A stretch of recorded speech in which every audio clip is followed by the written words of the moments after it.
Gracias por la invitación, Ricardo. Gracias por la presencia. Entonces ustedes están todos ansiosos para ver qué fue lo que escribimos en las guías que hoy día en la noche vamos a poder leer. ¿Ya? Entonces nos vamos a abocar a eso. Un ambiente, un escenario ficticio. Estamos en la maternidad, en la sala de estar médico. No sé qué película estamos viendo. Bueno, pero estamos ahí. Y de repente, doctor, llaman de parto. Vamos corriendo a parto. Llegamos a parto. Una paciente de parto, expulsivo detenido, nos dice la matrona. ¿Qué vemos? Pelitos. ¿Cuánto rato lleva así? 25 minutos, doctor. ¿Cómo están los latidos? Bajos. Ya. Puje, puje, no pasa nada. Aplicamos un forceps. Aplicamos nuestro forceps, sale la cabeza, costó un poquito. Desprendimiento de la cabeza, como que no sale, la tomamos, empezamos a traccionar un rato, pucha, no sale, no sabemos bien para qué queda rota. ¿Qué paciente es esta? La de la cama 2. ¿Para qué lado estaba el dorso de esta paciente? Era primípara, multípara, no me acuerdo. Vamos traccionando, nos vamos a tierra, pivoteamos un poquito, ¿ya? Traccionamos, la matrona nos trata de ayudar, hace Christeller, perdón, apoya el fondo, seguimos traccionando, estamos asustados, estamos muy asustados, traccionamos, seguimos traccionando. De repente aparece un compañero de trabajo muy entusiasta, toma su puño, ¿no es cierto? Y hace una presión sobre el hombro, logramos el parto, el niño sale más o menos. Por ahí estábamos preocupados por el papá, ¿qué pasa con el papá? Nace, se lo lleva el pediatra, atendemos el parto y solucionamos los problemas que pudieran o no pudieran haber, desgarros, hemorragia, inercia, atendemos nuestro parto y nos vamos a pensar, ¿lo hice bien? ¿Hice bien lo que me pasó? ¿Qué me pasó? ¿Eso que me pasó fue una distocia de hombro? ¿Ese compañero que me ayudó lo hicimos bien? ¿Ese recién nacido con el húmero derecho fracturado, es correcto lo que pasó? ¿Supe hacerlo? ¿Lo hice bien? Entonces, en las guías que les vamos a entregar hoy día en la tarde, les tratamos de ayudar para que lo resuelvan bien. Y esta clase, esto que estoy haciendo yo, no tiene más como objetivo que cuando lean eso, lo lean con ganas, con entusiasmo, y aquellos vacíos que hayan, sepan dónde lo pueden ir a buscar. Entonces estamos con el tema de la rotación de hombros, y lo primero que ustedes se van a preguntar es, ¿qué pasó con la cabeza? No rotó. ¿Qué pasó con la rotación externa a la cabeza fetal que me habían enseñado que era importante que ocurriera? Ahí tienen un recuerdo para que lo piensen. No contesten en voz alta. Pero, ¿cuál es el reason why de la rotación externa de la cabeza fetal? Lo que hizo mi compañero, la presión suprapúbica, ¿cuál es el objetivo de hacer esa maniobra? ¿Cuál es lo que fisiológicamente busca esa maniobra? Ahí tienen ustedes algunas alternativas. ¿Cómo se realiza esa maniobra que queríamos hacer? ¿Es independiente dónde se pare la persona que va a ayudar a esta maniobra? ¿Tiene algo que ver saber cuál era la variedad de posición inicial? ¿Dónde estaba el dorso? ¿Tendrá sentido esta tontera cuando estamos enseñándonos en el preparto? Haga la maniobra, haga las maniobras de Leopold, haga la segunda maniobra. ¿Dónde está el dorso? ¿Importará? ¿Tiene sentido para esto que es una maniobra de ayuda? Bueno, entonces, ¿cómo definimos la distocia de hombro? Lo que yo les traté de de demostrar, ¿no es cierto? La más sencilla es que el parto no resulta con las maniobras suaves habituales. ¿Qué es lo que está pasando fisiopatológicamente? El hombro no hizo el mecanismo del parto y se quedó normalmente en anteroposterior, el hombro anterior detrás del pubis. Eso es lo que pasó. Eso es re importante que lo entendamos, porque no es un problema de que no está ocurriendo el parto de los hombros en el canal pelviano. El hombro no entró al canal pelviano. Pasa, dependiendo de la definición que tú uses, nosotros tenemos en el hospital una definición bien laxa que es me costó y tenemos más o menos 2%. Mientras mayor el peso, más pasa. Si uno atiende a una paciente diabética, pasa más por la morfología del cuerpo del recién nacido. ¿Hay complicaciones? Hay. Las fetales. Termina en muerte. Yo les mostré una foto de mi hospital de un recién nacido que tuvo una fractura de húmero. El tipo de injuria, la más frecuente de todas, es la parálisis de Erbs, seguida de la fractura de clavícula. Y lo que nos pasó a nosotros, ¿no es cierto?, que era la fractura del húmero, es bien rara, un 2%. Muerte en esta serie, ninguna. ¿Hay complicaciones maternas? Hay. Las complicaciones maternas están dadas por los traumatismos y porque se asocia a trabajo de parto prolongado y feto grande. Entonces están las DESO, que son inercia, hemorragia, desgarros. ¿Y cuáles son las nuestras? El terror, el miedo a la demanda, la sensación culposa. ¿Por qué se daña el plexo braquial? Se daña en la figura que yo les dije cuando uno empieza a traccionar y cuando uno pivotea. Esos son los dos momentos en que más se daña. Así que si ustedes están en un sistema de partos en el cual son llamados cuando no se ha logrado solucionar la distocia de hombro, es muy probable que el daño ya esté instalado. El que partió operando ya hizo pivoteo y ya hizo tracción y probablemente ya hubo apoyo del fondo. ¿Ya? Así que ojo con eso.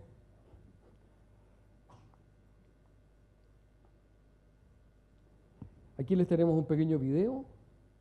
Corre video.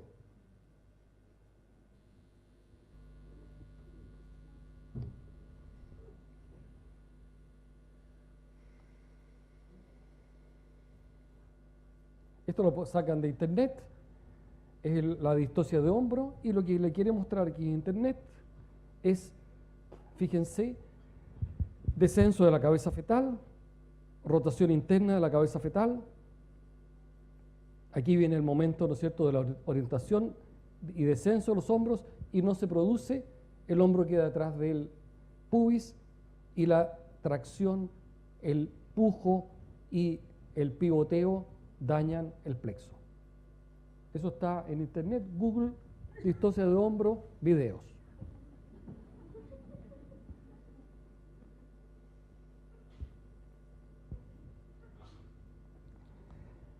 Entonces tú dices la próxima vez, esta cuestión no me va a volver a pasar. Yo no voy a ver más películas, perdón, yo no voy a estar más en la sala de médicos, sino que voy a estar siempre en el preparto. Les voy a poner a todas las pacientes que tienen factores de riesgo un sticker en su ficha. Esta cuestión no me vuelve a pasar. Mira los factores de riesgo, recorre el preparto, las pacientes tienen todo un sticker, la próxima retención de hombro, la paciente no tenía sticker. Entonces, esta cuestión no entiendo nada. Entonces, la mitad de las veces que tenga una retención de hombro, no hay factores predisponentes. La mitad de las veces en que uno va en un avión a Juan Fernández y se cae, no había manera de predecir que se iba a caer. Entonces, ¿qué es lo que hace uno eso? Hace lo de los pilotos, que está siempre preparado. Primera lección, esté siempre preparado que atiende un parto que puede tener una distocia de hombro. Si tiene factores de riesgo, lo vas a discutir antes con tu equipo. Equipo, esta paciente puede tener una distocia de hombro, pero tú vas a estar siempre preparado para evitar que esto ocurra. ¿Cómo se diagnostica? Lo que ya les puse cuando les traté de hacer la demostración. La cabeza al salir se retrae. el signo de la tortuga, porque ha nacido solamente la cabeza y el cuello. Entonces, naturalmente, la cabeza se va a retraer. Segundo, no se produce espontáneamente la rotación externa de la cabeza, porque la rotación de la cabeza se produce porque rotaron los hombros. Entonces, cuando tú tienes un parto, espera que nazca la cabeza, te quedas con las manitos juntas, la cabeza rota, se restituye a la variedad de posición que traía anteparto, y cuando rota tú dices, oh, qué lindo los hombros como rotaron en la pelvis. Porque la cabeza rota porque rotan los hombros. O sea, los hombros están en la pelvis. Si tienes dificultades para el parto ahí, es un problema que son macizos, pero eso no es una retención de hombros. Y la otra definición es que tú con maniobras suaves, en 60 segundos, no logras dar nacimiento. Si te pasan cualquiera de esas cosas, lo que tú tienes que decir, estoy frente a una distocia de hombro. Y no hacer lo que daña. Los gringos, americanos, norteamericanos, a esto le llaman avoid peace. Tiene una estrella amarilla porque hay que estar alerta de esta diapositiva. Entonces, cuando tienes una distocia de hombro, lo primero es, no tengas pánico. Tranquilo. Estuviste en esa charla del CEDIP de un señor habló de distocia de hombro. Sabes hacerlo. Tranquilo. Que no puje, ni te empujen, ni hagan Christeller. No pivotees y no tracciones. Pulling. Panic, pulling, pushing, pivoting. No hagas esas 4 cosas, porque ahí dañas. Entonces tú tienes eso, dice, distocia de hombro, tu equipo va a saber lo que tienen que hacer. ¿Qué van a hacer? Lo que dicen las guías que Ricardo les va a entregar en la tarde. ¿Ya? Entonces lo primero, tú tienes que pedir ayuda. Decir, declarar. No saquen nunca al marido del pabellón. Debe estar ahí para darse cuenta que pasaron cosas. Y tienen tiempo para hacerlo. A propósito de la pregunta que hacía Matías, riesgo médico legal, hay entre 5 y 7 minutos en las guías internacionales de tiempo para solucionar el tema. Y 5 minutos es una eternidad. Hay muchas cosas que ustedes recuerdan que han durado menos de 5 minutos. También bailar. Un tango bueno dura 3 minutos. Así que 5 minutos es una eternidad para hacer las cosas que ahora tienen que hacer. Pidan ayuda al anestesista, etc. ¿Qué es lo primero que van a hacer? McRoberts. La maniobra de McRoberts. Corre video. También está en el Google. Yo las traía a la presentación, pero se cayeron y los muchachos aquí me ayudaron y la pusieron.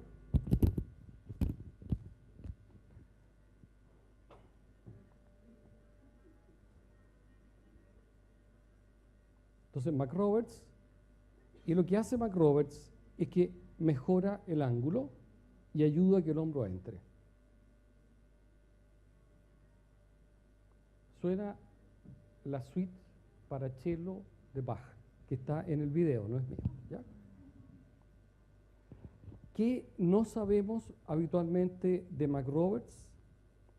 Y es que McRoberts funciona bien con la espalda plana.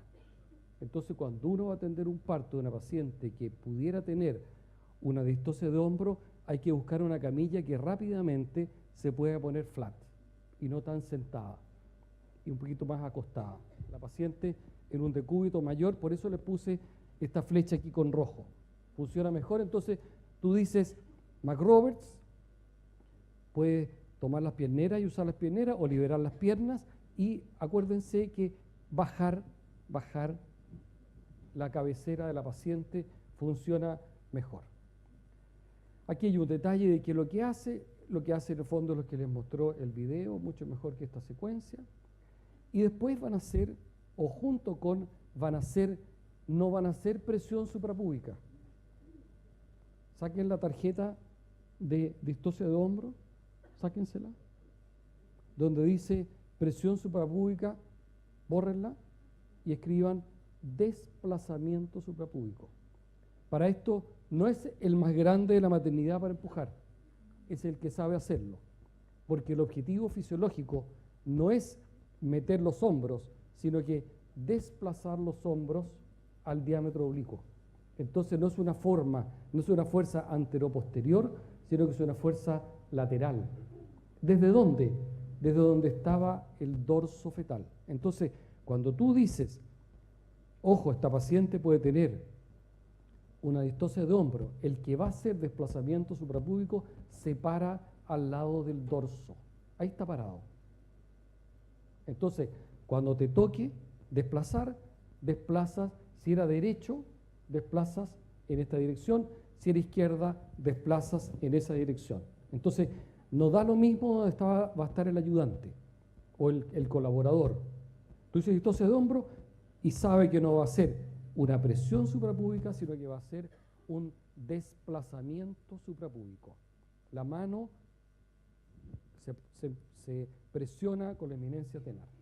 Entonces, la diapositiva lo que busca es nunca más el término presión suprapúbica, vamos a usar desplazamiento suprapúbico. Es un movimiento tipo, ¿no es cierto?, la resucitación cardiopulmonar desde el lado del dorso fetal.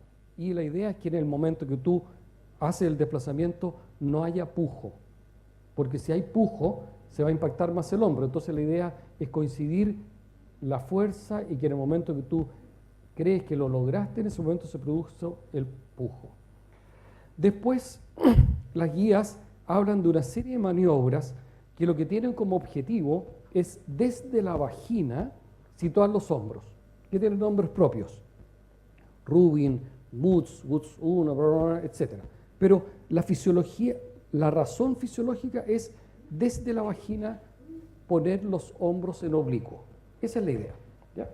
Entonces las pueden recorrer, aquí no se las vamos a decir, pero hoy día la tercera maniobra propuesta es ir a liberar el brazo posterior. Esa es la que hoy día se propone. Entonces, ¿de qué se trata eso? Eso se trata de que ustedes, desde la vagina, busquen el brazo del feto y lo saquen por anterior, de manera que la axila quede en la horquilla. Si el feto con eso no sale, lo toman de ese brazo y lo giran y hacen lo propio. Esa es la maniobra del brazo posterior. Con eso, ustedes deberían tener resuelto. Si ya con McRoberts y desplazamiento logran el 90%, con esto deberían obtener el 100% de los partos. Entonces esto es la liberación del hombro posterior. Hay en el internet una propuesta de un colega, me parece que es sudafricano, en que lo que él hace es que le coloca en la axila una sonda nasogástrica que la pasa y tracciona desde la sonda nasogástrica sin sacar el brazo. Pasa la sonda por aquí y lo tracciona. Es bien interesante para mirar el video. Ahí está entonces la liberación. Hay que leerlo porque la mano que uno va a introducir depende del lado del dorso fetal. Si el feto está por derecha, vas a introducir tu mano derecha. Si el feto está por izquierda, vas a introducir tu mano izquierda. Y con eso vas a sacar el brazo por sobre la cabeza y lo vas a liberar. No es necesario para liberar el hombro hacer una episiotomía. Pero cuando ya vas a empezar a hacer cosas con las manos, probablemente vas a necesitar una episiotomía para liberar. La posición en 4 está recomendada para la extracción, para que en el fondo es como una especie de McRoberts, en que la paciente se tira sobre las piernas, sobre las rodillas.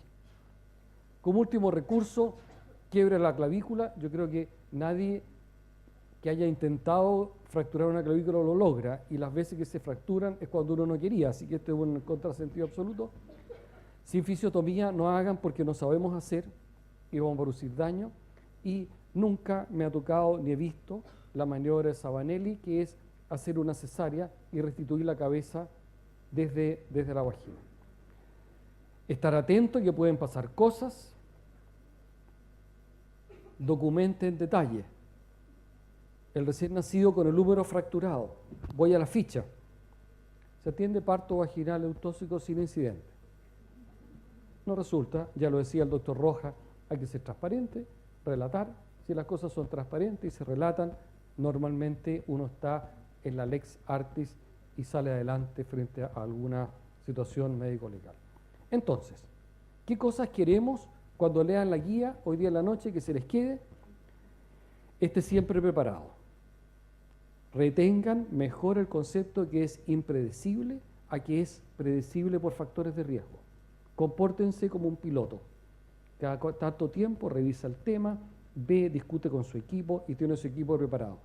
Y keep calm.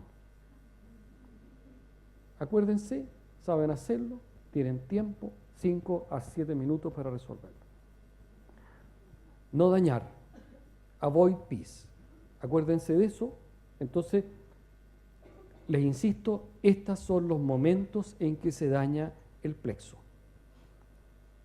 Pánico, pujo, tracción, pivoteo. Pujo, llámenlo como quieran, Cristeller, presión del fondo, lo que sea, pero no hay que hacer eso. Si está con oxitocina, córtenla. Las primeras maniobras, McRoberts y desplazamiento suprapúbico.